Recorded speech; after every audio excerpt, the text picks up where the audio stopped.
एडजी पर आपका फिर से स्वागत है, आपके पर्सनल एआई ट्यूटर के साथ। आज हम CBSE class 8 social science chapter natural resources and their use को आराम से रिवाइज करेंगे। ये एक एक्सटेंडेड एपिसोड है, लगभग 30 से 60 मिनट्स का, इसलिए जल्दी करने की जरूरत नहीं। मैं गौरव हूँ और मेरे साथ हैं स्वाति। नोटबुक हो तो पास रख लो, लेकिन तुम से बस सुनकर भी रिवाइज कर सकते हो। जयपुर की अनन्या को नेचुरल रिसोर्सेज और रिन्यूएबल रिसोर्सेज में फर्क कंफ्यूज करता था। आज उसके जैसे डाउट्स क्लियर होंगे। हम डेफिनेशंस, कैटेगरीज, नेचर के cycles, resource distribution, natural source curves, Punjab और सिक्किम के केसलेट्स, क्वेश्चंस और एग्जाम टिप्स कवर करेंगे। बिल्कुल। और इस एपिसोड को पैसिव लिसनिंग मत समझना। बीच बीच में मैं तुम्हें रोककर पूछूंगी तुम्हारा आंसर क्या आ रहा है। अगर नोटबुक है तो 3 हेडिंग्स बना लो, डेफिनेशन, कैटेगरीज और सस्टेनेबल यूज। लेकिन अगर तुम बस में या घर के काम के साथ सुन रहे हो तब भी कॉन्सेप्ट्स पकड़ सकते हो। बस हर सवाल पर 1 सेकंड अपने मन में आंसर देना। हम चैप्टर के 3 बिग क्वेश्चंस को अपना मैप बनाएंगे। पहला, नेचुरल रिसोर्सेज को कैटेगराइज कैसे करते हैं। दूसरा, उनका uneven distribution life, settlements, trade और कॉन्फ्लिक्ट्स को कैसे प्रभावित करता है। तीसरा, अनसस्टेनेबल यूज या ओवर एक्सप्लॉयटेशन के क्या परिणाम होते हैं। धीरे धीरे हम इन तीनों को जोड़ेंगे, क्योंकि चैप्टर केवल रिसोर्सेज की लिस्ट नहीं है, ये रिस्पॉन्सिबल रिलेशनशिप विद नेचर की बात करता है। और एक इम्पॉर्टेंट स्टडी हैबिट, हर कॉन्सेप्ट के साथ खुद से पूछना, इसका एग्जाम्पल क्या है, इसका इफेक्ट क्या है और इसे एग्जाम आंसर में कैसे लिखूंगी। जैसे कोई रिसोर्स रिन्यूएबल है तो बस नाम याद नहीं करना, यह भी समझना है कि वह रिन्यूएबल बने रहने के लिए किस कंडीशन पर डिपेंड करता है। यही कंसेप्चुअल अंडरस्टैंडिंग तुम्हें ट्रिकी क्वेश्चंस में मदद करेगी। सबसे पहले डेफिनेशन। नेचुरल रिसोर्सेज वे मटेरियल्स और सब्सटेंसेस हैं जो नेचर में पाए जाते हैं और ह्यूमंस के लिए वैल्यूएबल होते हैं। यहाँ 2 हिस्से हैं, वे नेचर में अकर करें और ह्यूमंस के लिए वैल्यू रखते हो। एयर, वाटर और सॉइल ऑब्वियस एग्जांपल्स हैं। Coal, petroleum, precious stones, metal ores और टिम्बर भी नेचुरल रिसोर्सेज बनते हैं। यह लाइन प्रिसाइसली लिखना यूजफुल रहेगा। लेकिन क्या नेचर की हर चीज ऑटोमेटिकली रिसोर्स है? 1 सेकंड पॉज करके सोचो। चैप्टर के अनुसार किसी एंटिटी को रिसोर्स कहने के लिए उसका टेक्नोलॉजिकली एक्सेसिबल होना, एक्सप्लॉयटेशन का इकोनॉमिकली फीजिबल होना और कल्चरली एक्सेप्टेबल होना जरूरी है। यानी रिसोर्स का आइडिया केवल नेचर पर डिपेंड नहीं करता। ह्यूमन नॉलेज, टेक्नोलॉजी, कॉस्ट और कल्चर भी मैटर करते हैं। अब आंसर चेक करो। डीप ओशन में पेट्रोलियम हो सकता है, लेकिन अगर टेक्नोलॉजी उसे एक्सेस नहीं कर सकती तो वह प्रैक्टिकली रिसोर्स नहीं बन पाया। अगर एक्सट्रैक्शन कॉस्ट बहुत ज़्यादा हो तो इकोनॉमिकली फीजिबल नहीं होगा। और सेक्रेड ग्रोव में ट्रीज काटना कल्चरली अनएक्सेप्टेबल हो सकता है। इसलिए टेक्नोलॉजी, इकोनॉमी और कल्चर तीनों को आंसर में अलग अलग दिखाना। यहाँ एक्सप्लॉयटेशन शब्द देखकर घबराना नहीं। नॉर्मली इसका नेगेटिव मीनिंग हो सकता है, लेकिन इस चैप्टर के कॉन्टेक्स्ट में इसका अर्थ एक्सट्रैक्शन, यूटिलाइजेशन और कंजम्पशन ऑफ नेचुरल रिसोर्सेज है। फिर भी चैप्टर हमें याद दिलाता है कि एक्सट्रैक्शन केयरलेस हो जाए तो वही एक्टिविटी ओवर एक्सप्लॉयटेशन बन सकती है और नेचर की रेस्टोरेशन तथा रीजनरेशन की एबिलिटी डिस्टर्ब कर सकती है। एक थॉटफुल पॉइंट भी है, हमारे आसपास की चीजों का ओरिजिन किसी न किसी स्टेज पर नेचर तक जाता है, यहाँ तक कि शर्ट का प्लास्टिक बटन भी। इसका मतलब ये नहीं कि हर चीज डायरेक्टली नेचुरल रिसोर्स है। पॉइंट ये है कि ह्यूमन मेड ऑब्जेक्ट्स भी नेचुरल मटेरियल्स और प्रोसेसेस पर डिपेंड करते हैं। इसलिए रिसोर्स यूज को आइसोलेटेड नहीं, कनेक्टेड सिस्टम की तरह देखना है। और इंडिजिनस ट्रेडिशंस में नेचर को सेक्रेड, नर्चरर और नरिशर माना गया है। यह चैप्टर का कल्चरल डायमेंशन है। एग्जाम में अगर कल्चरल प्रैक्टिसेस पूछी जाएं, तो केवल पूजा लिखकर रुकना मत। ये एक्सप्लेन करो कि ऐसी मान्यताएं नेचर के प्रति रिस्पेक्ट और माइंडफुल यूज को बढ़ा सकती हैं। तुम्हारे घर या नेबरहुड में ऐसी कौन सी प्रैक्टिस है? मन में एक एग्जाम्पल सोचो। अब चैप्टर नेचुरल रिसोर्सेज को कैटेगराइज करने की यूजफुलनेस समझाता है। कैटेगरीज शेयर्ड कैरेक्टरिस्टिक्स पर आधारित होती हैं। इससे हर बार पूरी डिस्क्रिप्शन देने की जगह एक शॉर्ट फ्रेज से आइडिया कम्युनिकेट हो जाता है। नेचुरल रिसोर्सेज को उनके यूज के आधार पर 3 ग्रुप्स में समझ सकते हैं: resources essential for life, resources for materials और रिसोर्सेस फॉर एनर्जी। पहला ग्रुप है resources essential for life. Air we breathe, water we drink और फूड के लिए सॉइल इस ग्रुप में आते हैं। चैप्टर कहता है कि हम एटमॉस्फेयर, रिवर्स और पॉन्ड्स, कल्टीवेशन ऑफ सॉइल या अदर लिविंग थिंग्स से इनहेल लेते हैं। हम एयर, ड्रिंकिंग वाटर और फूड देने वाली सॉइल को खुद मैन्युफैक्चर नहीं कर सकते। एग्जाम पॉइंट, लाइफ रिसोर्स का आंसर लिखते समय एग्जाम्पल्स के साथ उनका रोल भी लिखो। एयर रेस्पिरेशन के लिए, वाटर ड्रिंकिंग और लाइफ प्रोसेस के लिए, और सॉइल फूड कल्टीवेशन के लिए एसेंशियल है। अगर सिर्फ एयर, वाटर, सॉइल की लिस्ट लिखोगे तो आंसर इनकम्प्लीट लगेगा। डेफिनेशन प्लस फंक्शन, यही स्ट्रॉन्ग आंसर फ्रेम है। दूसरा ग्रुप है resources for materials. Humans nature के गिफ्ट से फिजिकल ऑब्जेक्ट्स बनाते हैं। वुड को चेयर में ट्रांसफॉर्म किया जा सकता है और स्टैचुएट भी कार्व की जा सकती है। यहाँ यूटिलिटी और ब्यूटी दोनों दिखाई देते हैं। इंडिया की geographical diversity would say marble और कोल से गोल्ड तक वैरायटी प्रोवाइड करती है। ध्यान दो, एक ही नेचुरल मटेरियल अलग पर्पसेस सर्व कर सकता है। वुड फर्नीचर के लिए यूजफुल है, लेकिन आर्ट ऑब्जेक्ट के लिए भी। इसलिए कैटेगरी रिसोर्स के नेचर से नहीं, उसके यूज से समझी जा रही है। यही कारण है कि कैटेगराइजेशन हमें ह्यूमन सोसाइटी और नेचर के रिलेशनशिप को क्लियरली डिस्कस करने में मदद करती है। तीसरा ग्रुप है resources for energy. Modern living में इलेक्ट्रिसिटी, ट्रांसपोर्टेशन और प्रोडक्शन प्रोसेसेस के लिए एनर्जी चाहिए। नेचुरल सोर्सेज में coal, water, petroleum, natural gas, sunlight और विंड शामिल हैं। अब क्विक चेक, सनलाइट और कोल दोनों एनर्जी रिसोर्सेज हैं, लेकिन क्या दोनों को रिन्यूएबल और नॉन रिन्यूएबल के सेम ग्रुप में रखोगे? नहीं, यही की डिस्टिंक्शन है। यूज के आधार पर सनलाइट और कोल दोनों एनर्जी रिसोर्सेज हैं, लेकिन रिन्यूएबिलिटी के आधार पर सनलाइट रिन्यूएबल है और कोल नॉन रिन्यूएबल। एक रिसोर्स को एक से अधिक क्राइटेरिया से क्लासिफाई किया जा सकता है। आंसर में पहले क्राइटेरियन लिखना बहुत जरूरी है, वरना क्लासिफिकेशन कंफ्यूजिंग हो सकती है। अब तुम्हारी टर्न। वाटर को 3 यूजेस में कहाँ रख सकते हो? लाइफ के लिए, मटेरियल्स के लिए या एनर्जी के लिए? सही सोच यह है कि वाटर एसेंशियल फॉर लाइफ है और फ्लोइंग वाटर से एनर्जी भी प्रोड्यूस की जा सकती है। इसलिए क्लासिफिकेशन म्यूचुअली एक्सक्लूसिव लिस्ट नहीं है। कॉन्टेक्स्ट देखकर यूज आइडेंटिफाई करना है। अब हम सेकंड मेजर क्लासिफिकेशन पर आते हैं, रिन्यूएबल और नॉन रिन्यूएबल रिसोर्सेस। पहले नेचर के दो प्रोसेसेस समझो, रेस्टोरेशन और रीजनरेशन। रेस्टोरेशन का अर्थ है डिग्रेडेड या डैमेज चीज को ओरिजिनल हेल्दी स्टेट की ओर लौटाना। रीजनरेशन इससे आगे है, इसमें न्यू लाइफ और थ्राइविंग कंडीशंस क्रिएट होने की एबिलिटी शामिल है। सिंपल कंपैरिजन सुनो। Cut on your skin normally heal होना रेस्टोरेशन जैसा है। वाइल्ड फायर के बाद फॉरेस्ट का रिकवर करना भी रेस्टोरेशन का एग्जाम्पल है। अगर लॉस्ट फॉरेस्ट एरिया में ओरिजिनली ग्रोइंग टाइप्स के ट्रीज फिर लगाए जाएं और बर्ड्स, स्क्विरल्स तथा दूसरे क्रीचर्स के लिए फूड और शेल्टर लौटे, तो इकोसिस्टम की रीजनरेशन भी सपोर्ट होती है। नेचर साइकिल्स में काम करती है। फॉरेस्ट में ट्री गिरता है, बैक्टीरिया, फंजाई और इंसेक्ट्स उसे डिकम्पोज करते हैं।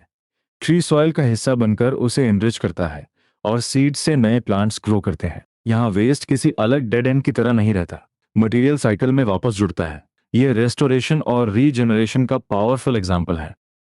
रिन्यूएबल रिसोर्सेज वे हैं जो नेचर की रिस्टोरेटिव और रीजनरेटिव प्रोसेसेस के कारण समय के साथ रिन्यू हो सकते हैं। Solar energy, wind energy, flowing water की एनर्जी और फॉरेस्ट से टिम्बर रिन्यूएबल हो सकते हैं। लेकिन एक कंडीशन है, हम उन्हें सस्टेनेबल मैनर में मैनेज करें और नेचुरल रिदम को डिस्टर्ब न करें। यहाँ कॉमन मिस्टेक है कि स्टूडेंट सोचते हैं रिन्यूएबल का मतलब अनलिमिटेड। ऐसा नहीं है। अगर फॉरेस्ट जितनी स्पीड से ट्रीज ग्रो करता है उससे फास्टर टिम्बर हार्वेस्ट होगा तो फॉरेस्ट इवेंचुअली डिप्लीट हो जाएगा। इसलिए रिन्यूएबल रिसोर्स भी ओवर एक्सप्लॉयटेशन से अनअवेलेबल हो सकता है। रेट ऑफ यूज और रेट ऑफ रीजनरेशन को कंपेयर करना है। Quick prediction. अगर रिवर वाटर रेगुलरली रेन और मेल्टिंग ग्लेशियर से फीड होता है तो वह रिन्यूएबल रह सकता है। लेकिन अगर पोल्यूशन से रिवर पॉइजनस बन जाए और लाइफ सपोर्ट ना कर पाए तो क्या केवल वाटर का नेचुरल सोर्स होना इनफ रहेगा? नहीं, ह्यूमन एक्शंस नेचर के साइकिल्स को डिस्टर्ब कर सकते हैं। Exactly. Chapter fossil fuel driven industrialisation और फॉरेस्ट की कटिंग जैसे फैक्टर्स को राइजिंग टेम्परेचर से जुड़ा है। कुछ हिमालयन ग्लेशियर्स ऐसे स्थानों पर प्रेसिपिटेशन से रिप्लेस होने की स्पीड से फास्टर मेल्ट हो रहे हैं। प्लेन्स की पॉपुलेशंस इन ग्लेशियर्स और वाटर सिस्टम्स पर डिपेंड करती हैं, इसलिए वाटर सिक्योरिटी प्रभावित हो सकती है। फिशिंग वाला एग्जाम्पल भी याद रखो। ट्रेडिशनल कम्युनिटीज स्पॉनिंग सीजन में फिशिंग रेगुलेट या रोकती थी ताकि फिश पॉपुलेशन मेंटेन हो सके।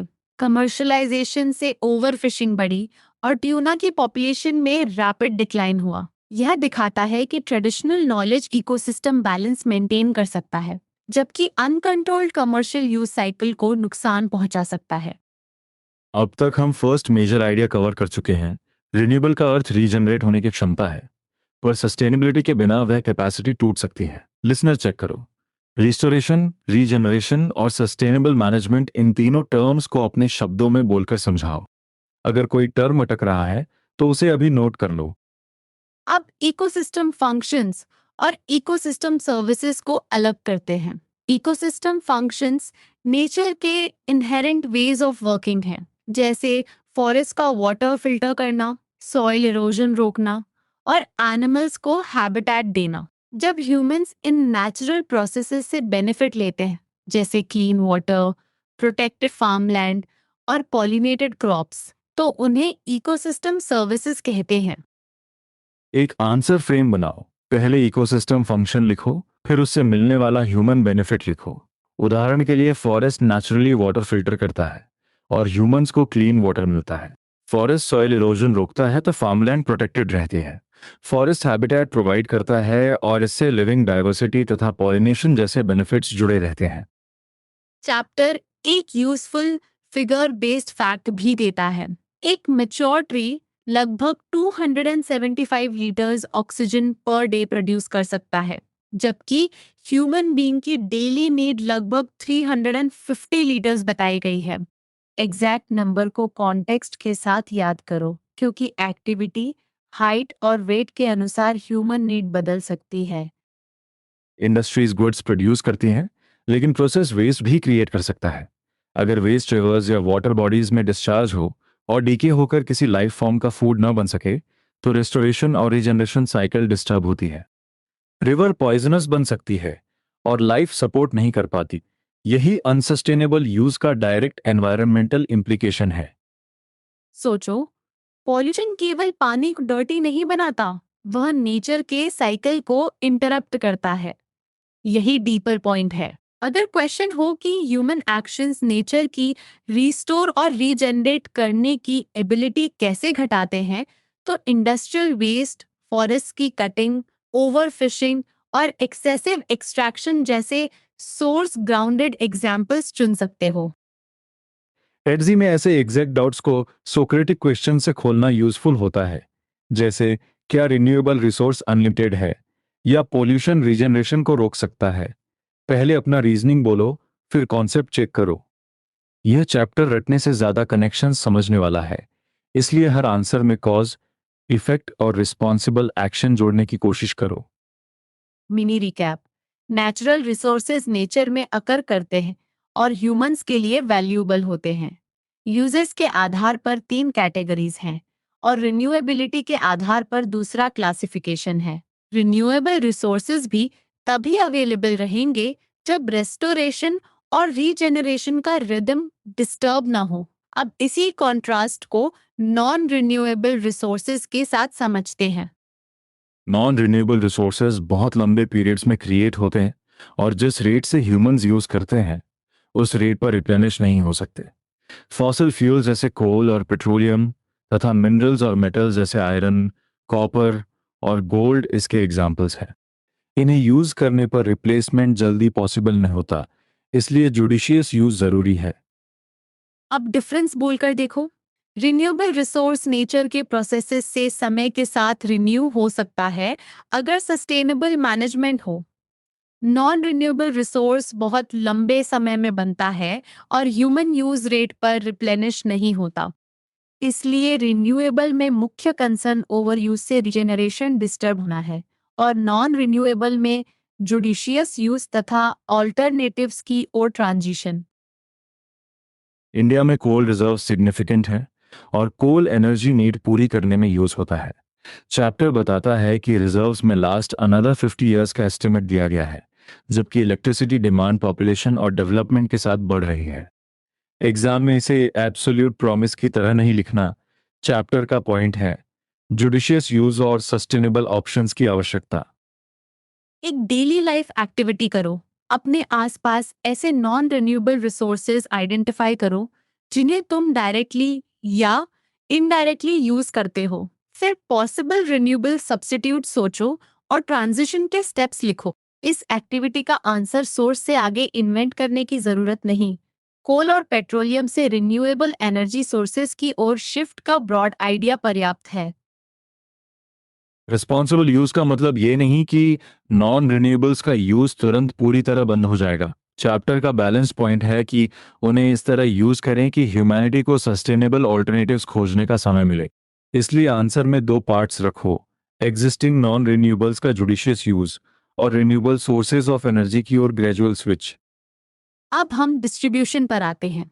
नेचुरल रिसोर्सेज प्लैनेट पर या एक कंट्री के भीतर इवनली डिस्ट्रीब्यूटेड नहीं है। ये uneven distribution human settlements, trade patterns, international relations और कॉन्फ्लिक्ट्स को शेप करता है। रिसोर्स रिच एरिया में इंडस्ट्री और एम्प्लॉयमेंट आ सकते हैं, लेकिन डेवलपमेंट के साथ सोशल और एनवायरमेंटल कॉस्ट भी हो सकते हैं। सेटलमेंट्स का कनेक्शन समझो। इंडस्ट्रीज अक्सर नेचुरल रिसोर्सेज के पास लोकेट होती हैं। इससे लोकल पीपल के लिए एम्प्लॉयमेंट अपॉर्चुनिटीज बन सकती हैं, टाउनशिप्स ग्रो हो सकते हैं और मॉडर्न फैसिलिटीज एक्सेसिबल हो सकती हैं। लेकिन रिसोर्स रिच एरियाज में रहने वाले लोग डेवलपमेंट के लिए डिस्प्लेस भी हो सकते हैं और सीक्रेट प्लेसेस थ्रेट में आ सकते हैं। तो क्या रिसोर्स रिच एरिया को हमेशा केवल बेनिफिट मिलेगा? नहीं, यही बैलेंस्ड आंसर है। शॉर्ट टर्म में जॉब्स, टाउनशिप्स और फैसिलिटीज बेनिफिट्स हो सकते हैं। लॉन्ग टर्म में डिस्प्लेसमेंट, एनवायरमेंटल डिग्रेडेशन और सीक्रेट प्लेसेस पर प्रेशर कॉस्ट बन सकते हैं। क्वेश्चन में बेनिफिट्स और कॉस्ट दोनों लिखोगे तो आंसर ज्यादा एनालिटिकल लगेगा। ट्रेड भी ज्योग्राफी से जुड़ा है। नेचुरल रिसोर्सेज की लोकेशन और ह्यूमन नॉलेज तथा स्किल्स मिलकर यूनिक प्रोडक्ट्स क्रिएट कर सकते हैं, जैसे वुड स्टील। चैप्टर ये भी बताता है कि ट्रेड ने इंडिया में लार्ज एम्पायर्स के डेवलपमेंट को फ्यूल किया। इसलिए रिसोर्सेज केवल लोकल कंजम्पशन तक सीमित नहीं, वे वाइडर इकोनॉमिक नेटवर्क्स का हिस्सा है। अब मैप थिंकिंग। अगर क्वेश्चन में टू रिसोर्सेज की अवेलेबिलिटी अलग अलग पार्ट्स ऑफ इंडिया में मार्क करने को कहा जाए तो केवल लोकेशंस नहीं दिखानी, डिस्ट्रीब्यूशन ऑब्जर्व करके इकोनॉमिक एक्टिविटीज और एक्सट्रैक्शन के इम्प्लीकेशंस भी डिस्कस करने हैं। करंट और फ्यूचर जनरेशंस के लिए रेस्पॉन्सिबल यूज सजेस्ट करना एक्टिविटी का इम्पॉर्टेंट हिस्सा है। नेचर पॉलिटिकल बाउंड्रीज फॉलो नहीं करती, इसलिए रिवर्स और दूसरे शेयर्ड रिसोर्सेज को लेकर स्टेट्स या कंट्रीज के बीच टेंशन हो सकती है। Chapter Kaveri river water sharing का एग्जाम्पल देता है, जिसमें कर्नाटका, तमिलनाडु, केरला और पुडुचेरी जुड़े हैं। पीस और फेयर शेयरिंग के लिए नेगोशिएशन और डेफ्ट मैनेजमेंट की जरूरत पड़ती है। एक सेकेंड सोचो। शेयर्ड रिवर का सोल्यूशन केवल ये नहीं कि जिसके पास रिवर है वही पूरा यूज करे। रिसोर्स शेयरिंग में ज्योग्राफिकल रियलिटी, डिफरेंट नीड्स और फेयर मैनेजमेंट को कंसिडर करना पड़ता है। चैप्टर इंटरनेशनल कॉन्टेक्स्ट में भी ऐसे कॉन्फ्लिक्ट को रिसर्च करके क्लास में डिस्कस करने को कहता है, लेकिन यहाँ हमें कोई एक्स्ट्रा एग्जाम्पल इन्वेंट नहीं करना। अब तक का रिकैप। अनइवन डिस्ट्रीब्यूशन सेटलमेंट्स और इंडस्ट्रीज को इन्फ्लुएंस करता है, ट्रेड को शेप करता है, कॉन्फ्लिक्ट्स पैदा कर सकता है और शेयर्ड रिसोर्सेज के लिए कोऑपरेशन मांगता है। रिसोर्स एक्सट्रैक्शन को केवल इकोनॉमिक गेन की तरह देखना अधूरा है। पीपल, सेक्रेड प्लेसेस, एनवायरनमेंट और फ्यूचर जनरेशंस भी एनालिसिस में शामिल होने चाहिए। अब एक सरप्राइजिंग कॉन्सेप्ट, नेचुरल रिसोर्स कर्स। जिसे पैराडॉक्स ऑफ प्लेंटी भी कहते हैं। इसका अर्थ है कि अबंडेंट नेचुरल रिसोर्सेज होने के बावजूद कुछ रीजन्स स्लोअर इकोनॉमिक ग्रोथ और डेवलपमेंट एक्सपीरियंस कर सकते हैं। यानी रिसोर्सेज की क्वांटिटी अपने आप प्रॉस्पेरिटी गारंटी नहीं करती। एक सेकंड पॉज करके इस पैराडॉक्स को अपने शब्दों में कहो। आंसर, प्लेंटी होना इनफ नहीं है। अगर इकोनॉमी रिसोर्सेज को हायर वैल्यू प्रोडक्ट्स में कन्वर्ट करने वाली इंडस्ट्रीज डेवलप नहीं कर पाती तो रिसोर्स वेल्थ लास्टिंग प्रॉस्पेरिटी नहीं होती। चैप्टर के अनुसार technology, knowledge, skills, good governance और स्ट्रेटेजिक प्लानिंग डिसाइड करते हैं कि रिसोर्सेज लास्टिंग बेनिफिट्स बनेंगे या टेम्पररी विंडफॉल्स। यहाँ एक कॉमन मिसकंसेप्शन है। रिसोर्स कर्स का मतलब रिसोर्सेज हमेशा हार्मफुल हैं। नहीं, रिसोर्सेज वैल्यूएबल हो सकते हैं। प्रॉब्लम तब आती है जब मैनेजमेंट, इंडस्ट्रीज, स्किल्स या प्लानिंग पर्याप्त ना हो या एक्सट्रैक्शन सस्टेनेबिलिटी से बैलेंस ना हो। इसलिए कर्स को रिसोर्स के प्रेजेंस नहीं, उसके यूज और डेवलपमेंट पैटर्न से जोड़कर समझना है। चैप्टर कहता है कि इंडिया ने जनरली इस कर्ज से बचने के लिए रिसोर्सेज को हायर वैल्यू प्रोडक्ट्स में कन्वर्ट करने वाली इंडस्ट्रीज के डेवलपमेंट में इन्वेस्टमेंट किया है। एग्जाम आंसर में इसे एब्सोल्यूट क्लेम की तरह एक्सपैंड मत करना। बस लिखो कि टेक्नोलॉजी, स्किल्स और इंडस्ट्रीज के डेवलपमेंट से रिसोर्स वेल्थ को लास्टिंग इकोनॉमिक बेनिफिट में बदला जा सकता है। अब एक्टिव रिकॉल। अगर के रीजन में कोल या मिनरल्स अबंडेंट हैं, तो उनके यूजफुल डेवलपमेंट के लिए कौन से इनपुट्स चाहिए? चैप्टर की डायरेक्शन में सोचो। Human knowledge, skills, technology, industries, good governance और स्ट्रेटेजिक प्लानिंग। तुम्हारा आंसर केवल रिसोर्स का नाम नहीं, एनेबलिंग इनपुट्स की लिस्ट और उनका पर्पस होना चाहिए। अब हम फाइनल मेजर सेक्शन में एंटर कर रहे हैं, स्टीवर्डशिप। स्टीवर्डशिप का अर्थ है नेचर और नेचुरल रिसोर्सेज के रिस्पॉन्सिबल गार्डियन की तरह एक्ट करना। रिन्यूएबल रिसोर्सेज की रेस्टोरेशन और रीजनरेशन इनेबल करनी है और नॉन रिन्यूएबल रिसोर्सेज का रिस्पॉन्सिबल तथा जुडिशियस यूज करना है। सस्टेनेबिलिटी यहाँ पूरे चैप्टर को जोड़ने वाला सेंट्रल आइडिया है। इररिस्पॉन्सिबल ट्रीटमेंट के कॉन्सिक्वेंसेस चैप्टर में पोल्यूशन, बायोडायवर्सिटी लॉस और क्लाइमेट चेंज के रूप में बताए गए हैं। बायोडायवर्सिटी लॉस का अर्थ पर लाइफ की वैरायटी का डिक्लाइन है। इसलिए स्टीवर्डशिप केवल ट्रीज बचाने तक सीमित नहीं, ये water, soil, air, living diversity और रिसोर्स यूज डिसीजंस के पूरे रिलेशनशिप को देखता है। ग्राउंड वाटर का एग्जाम्पल लो। कई फार्मर्स इरिगेशन के लिए ग्राउंड वाटर एक्सट्रैक्ट करते हैं और कई स्टेट्स में एक्सट्रैक्शन रेट रिप्लेनिशमेंट रेट से ग्रेटर है। डेफिसिट समय के साथ बढ़ता है, एक्सट्रैक्शन कॉस्ट बढ़ती है और रिसोर्स अनअवेलेबल हो सकता है। स्ट्रेटेजीज में वाटर हार्वेस्टिंग, पॉन्ड्स और टैंक्स की रिजुविनेशन, वेस्टफुल कंजम्पशन कम करना, प्रोसेसिंग और वाटर रीयूज शामिल है।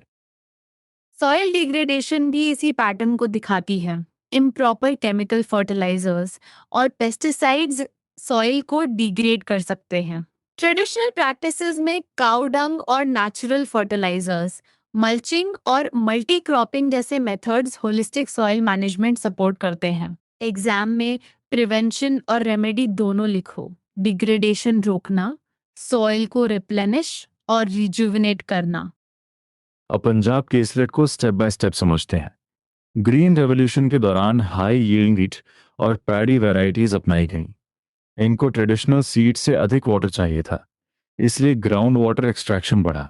फ्री पावर सप्लाई ने ओवर पंपिंग को बढ़ावा दिया और केमिकल पेस्टिसाइड्स तथा फर्टिलाइजर्स के यूज ने सिचुएशन को और कॉम्प्लेक्स बनाया।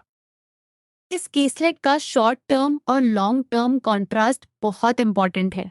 ग्रीन रेवोल्यूशन ने लार्ज प्रोपोर्शन ऑफ पॉपुलेशन को फूड देने में मदद की और इंडिया को फूड सेल्फ सफिशिएंट बनने में योगदान दिया। लेकिन एक्सेसिव ग्राउंड वाटर एक्सट्रैक्शन से वाटर लेवल्स बहुत नीचे गए और केमिकल कंटेमिनेशन से हेल्थ हैजर्ड्स जुड़े। शॉर्ट टर्म फूड सिक्योरिटी के साथ लॉन्ग टर्म सस्टेनेबिलिटी चैलेंज आया। चैप्टर के अनुसार पंजाब के लार्ज एरिया में ग्राउंड वाटर लगभग 30 मीटर्स तक की डेप्थ पर इनएक्सेसिबल हो गया और लगभग 80% एरिया ओवर एक्सप्लॉइटेड क्लासिफाई किया गया। इन नंबर्स को ब्लाइंडली डेकोरेट करने के लिए नहीं, कॉज इफेक्ट समझाने के लिए यूज करो। ओवर एक्सप्लॉइटेड का अर्थ है एक्सट्रैक्शन, रेस्टोरेशन और रिजुविनेशन की पॉसिबल रेट से बहुत ग्रेटर होना। क्विक चेक, पंजाब केस में केवल फार्मर्स को ब्लेम करना सही होगा? नहीं। आंसर में हाई यील्डिंग वैरायटीज की greater water need, free power से ओवर पंपिंग और केमिकल इनपुट्स, इन फैक्टर्स के कंबाइंड इफेक्ट को लिखना चाहिए। चैप्टर हमें सिस्टम सोचने को कहता है, जहां पॉलिसी, टेक्नोलॉजी, फार्मिंग चॉइसेस और नेचर की रीजेनरेशन साथ में जुड़ते हैं। सीमेंट केसलेट हमें डेवलपमेंट और पोल्यूशन का बैलेंस दिखाता है। Houses, schools, hospitals, bridges, roads और एयरपोर्ट सीमेंट पर डिपेंड करते हैं, लेकिन प्रोडक्शन फाइन डस्ट रिलीज करती है जो लंग्स को डैमेज कर सकती है। प्लांट लीव्स पर सेटल होकर यील्ड्स घटा सकती है और सॉइल तथा वाटर पोल्यूशन कर सकती है। तो सस्टेनेबल रिस्पॉन्स क्या हो सकता है?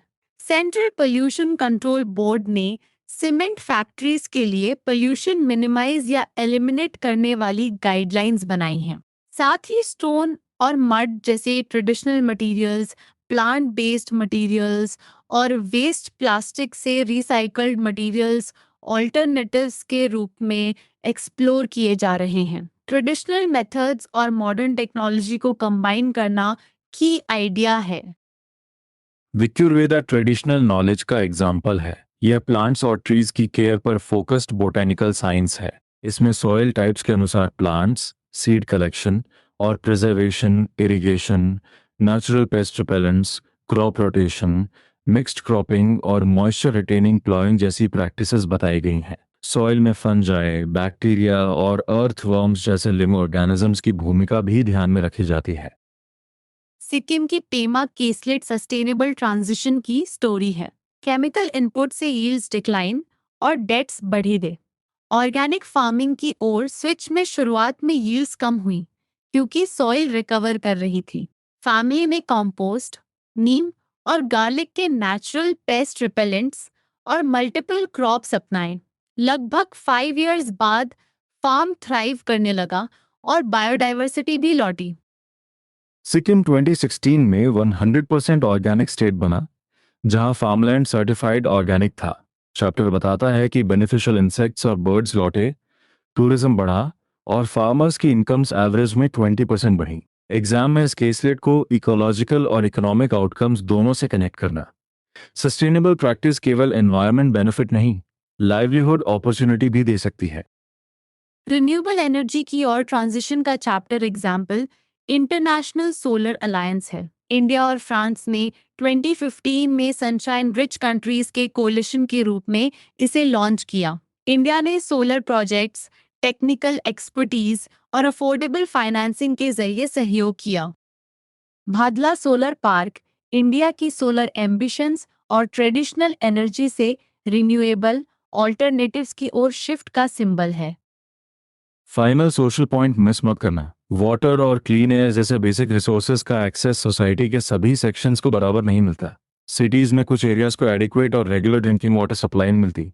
इंडस्ट्रीज और एक्सेसिव फॉसिल फ्यूल यूज की एयर पोल्यूशन उन लोगों को भी अफेक्ट करती है जो हैजार्ड से खुद को प्रोटेक्ट नहीं कर पाते। अब रैपिड रिवीजन करते हैं। डेफिनेशन: नेचर में मिलने वाले और ह्यूमंस के लिए वैल्यूएबल मटेरियल्स तथा substances. Use based categories: life, materials और एनर्जी। रिन्यूएबल रिसोर्सेज रीजनरेट हो सकते हैं, पर सस्टेनेबल मैनेजमेंट चाहिए। नॉन रिन्यूएबल्स जल्दी रिप्लेश नहीं होते। अनइवन डिस्ट्रीब्यूशन सेटलमेंट्स, ट्रेड और कॉन्फ्लिक्ट्स को शेप करती है। रिसोर्स कर्स में प्लेंटी के बावजूद स्लो डेवलपमेंट हो सकता है।